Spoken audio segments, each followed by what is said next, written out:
فضلا هذا channel كنك عصبتها سبسكرايب لايك شيرنا كله. السلام عليكم. علي بابا waxa nin kaas oo ka shaqayn jiray xaabada marka faqiirin ayaa uu ka koobnaa qoyskiisa isaga iyo xaaskiisa waxa xaabada kaynta ka soo qaadi jiray kaynta isaga oo halka dameer oo hayso kusoo qaadi jiray xaabada waa uu soo ururin jiray maalimaha ka mida isaga ururina ayaa waxaa maqlay cod fardo soo baxaya kaynta dhinaceeda kadib markii uu maqlay ariga ayaa uu idhaahday waxaan nimankii faraskii ayaa uu ku xulay meel aan la arkayn isagna wuxuu koro geeda si uu qisho waxa meesha ka socdaa geedkii markii uu koro ayaa wuxuu arkay 40 faras iyo 40 nin waa uu tiriyey waa sax waa 40 nin kadib 40kii faras iyo 40kii ninba waxa ay siteen kiishash culculus aad iyo aad u culculus waxaanu arkay markiiba in ka daadanaya dahab lacag ayna yihiin qaar tuuga kadib ninkii hogaaminaya ayaa dhinac buurta ku soo dhaqaaqay kadib ayaa wadaad iftax samsamay isfur samsamay kadib waa uu yaabay waxa aanu arkay dhagixii oo ka qaadnay buurta waa la yaab kadib gudweyn waa uu yaabay albaaba kadib 40kii nin baa galay 40kii nin marka ay galeen ayaa uu ka baxay ayuu ku xulay markii uu ku xulay ayaa ay galeen kadibna waa ay ka soo baxeen iyagoo qalmahoogu maran yahay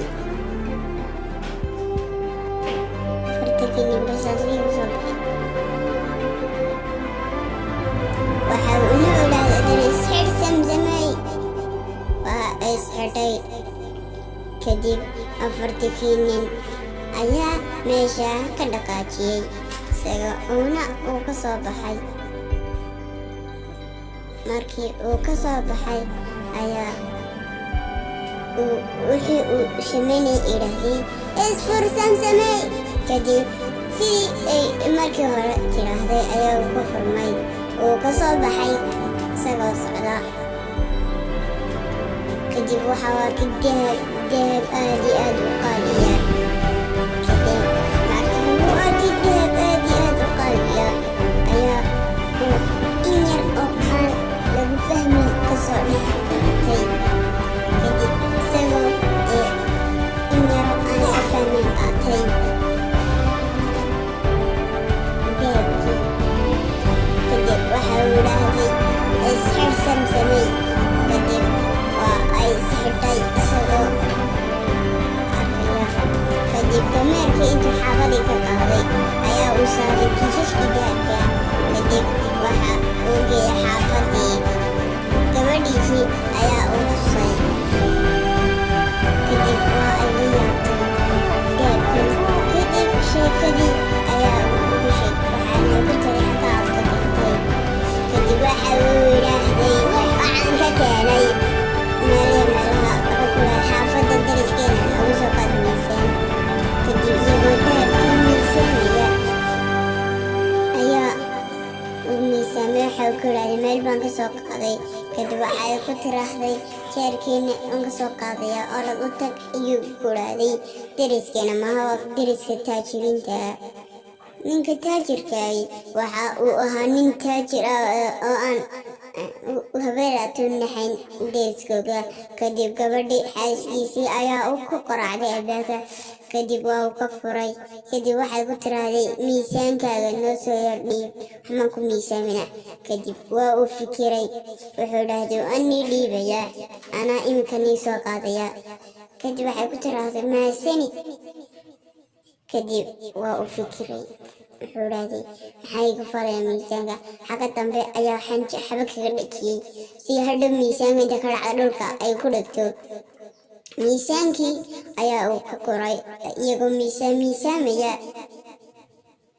kadib waxa uu qoday god si uu ugu dhex riday. kadib markii ugu dhex riday ayaa ay gabadhii ugu celisay iyadoo qaaday. waxay ku tiraahday mahadsanid, waani u dhiibtay waani u celisay wixii lagu miisaamayay. kadib isagoo dhinacii kale u rogay ayaa waxa uu arkay xabagtii oo dahab dhaca dambe kaga dhegsan yahay meeshii dambe. waa u naxay, waxuu leeday reerkan waa fakiiriin, sida ay habeenkii oo dhan muu seexan uu ka fikirayay xabii dahabkan ka keena waa fakiiriine. maalintii dambe ayaa uu ku yidhaahday dahabkan xagaad ka keentay, haddii kale ragga wuu ku sheegayaa dahabka ii sheeg, igala sheegayaa dariskaya xaafadoona saasay dadka jugjuguga. wuxuu ku yidhahday sheegin waan kuu sheegayay.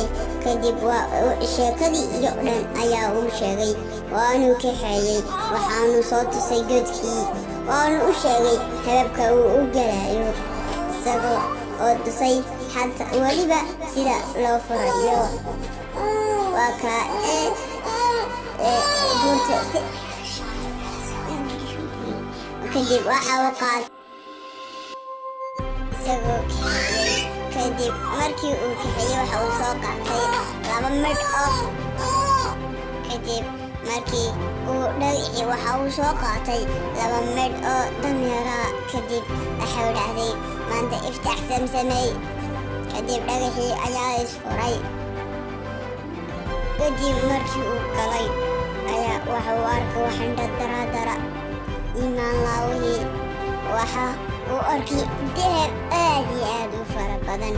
kadib waxa uu kala garan waayay ku qaato allah kalan qaata kadamaahe kalan qaata iskala garan waayay yaa baa ku dhacay.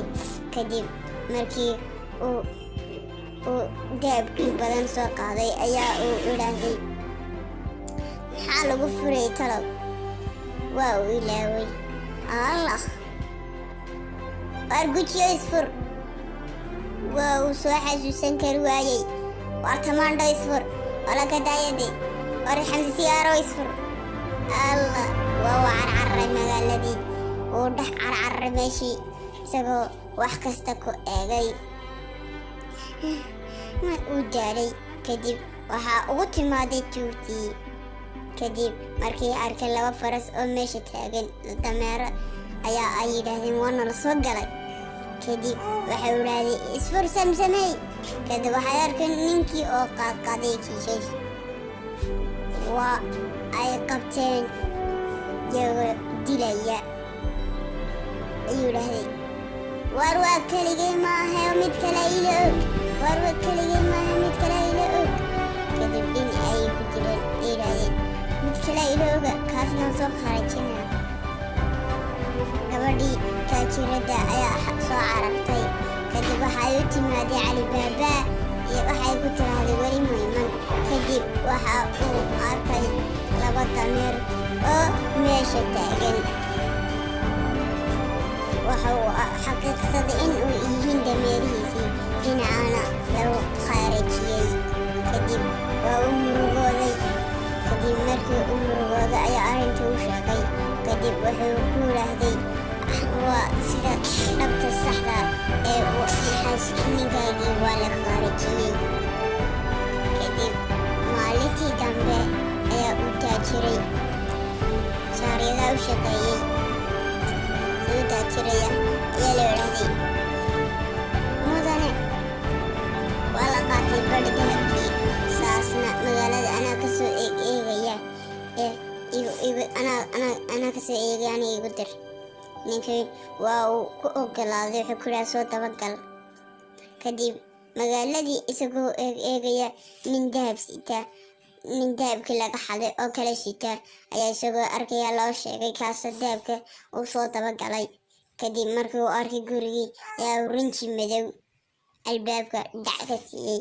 kadib ayaa calibaaba xaaskiisii ayaa sikadiisa la yaaba ayaa ku aragtay waxay calaamadan khaladka ahi. kadib markii ay maqashay albaabada kaloo dhan waxay marisay midab khalada. Kadib waa ay ku soo wada wareejisay. Waa ay soo galeen. Kadib waxay wada arkeen albaabadii oo wada rinji khalada. Kadib waa ay kii kale waa ay ka khaarijiyeen. Mid kale ayaa soo dabagalay. Markan waa kii hogaaminayay.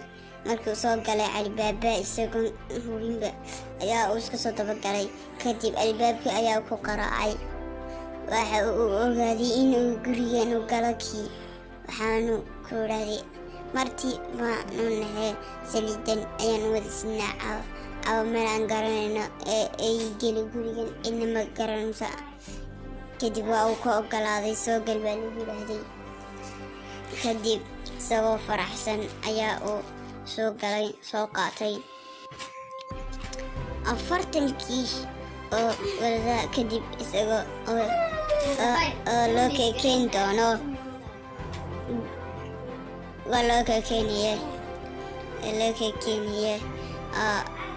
waxa uu gabadhiisii ay fikiratay in waxay dhex socotay jawaanadii kiishashkii meesha ku jireen. Kadib waxay xaqiijatay in ay codad ka dhex maqashay. Kadib waxay ogaatay in ay tuugti ay yihiin 2 foon. waxaana dhamnaa badhna saliid ay ku jirto badhna ay ku jirto. waxa ay karisay. Kadib saliid bay karkarsay kulul.